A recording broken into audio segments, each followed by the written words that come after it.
So it finally happened. Xbox didn't just talk about handheld gaming this time, they've actually done something. The Xbox Ally X is real. And while it's not yet in stores, a few creators have had early access, and what I've seen so far looks promising. This isn't just another Ally clone or a basic rebrand. Microsoft teamed up with ASUS to build something that's aiming to feel like a proper Xbox handheld, not just a portable Windows box with Game Pass slapped on it.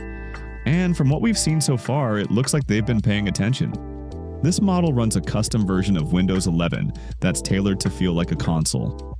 It boots straight into a new Xbox full-screen mode, which makes the whole experience much more controller-friendly. No desktop, no digging through file folders. Just games, your library, and settings all navigable with the built-in controls. Now, let's talk specs.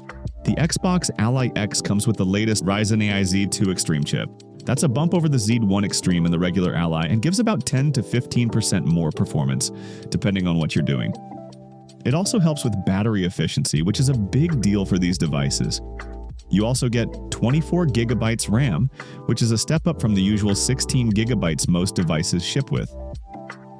A 1 terabyte SSD with faster load times and plenty of space for Game Pass titles. And a big 80 watt-hour battery, double what the original Ally had. It also supports Wi-Fi 6E, Bluetooth 5.4, and has all the ports you'd expect, including USB 4 and a micro SD slot. Physically, the Xbox Ally X is refined but familiar.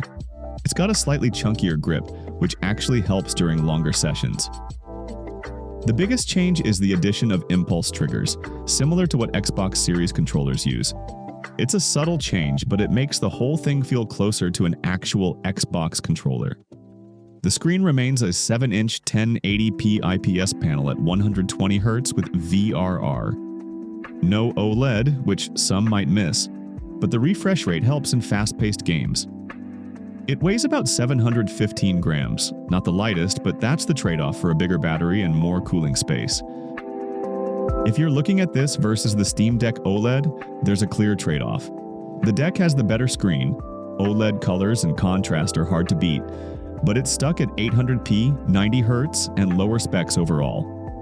The Xbox Ally X beats it in power, plus if you're locked into the Xbox ecosystem, this just makes more sense. Compared to the Ally X, it's a little more focused. That one gives you up to 2 TB storage, but it uses the older chip and relies on Armory Crate instead of a dedicated UI. Pricing is expected to be around $799, which is on the higher side. And as great as the Xbox interface is, you're still dealing with Windows underneath. That means there's always a chance something breaks or feels awkward when you leave the game layer.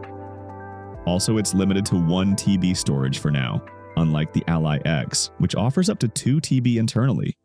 And no OLED display at this price might be a sticking point for some people. But with the upgraded battery, faster RAM, and a more console-like setup, those compromises might be easier to live with than they sound on paper. So what do I think? The Xbox Ally X looks like the first Windows handheld that feels designed for handheld gaming. It doesn't just run Game Pass, it makes it the focus.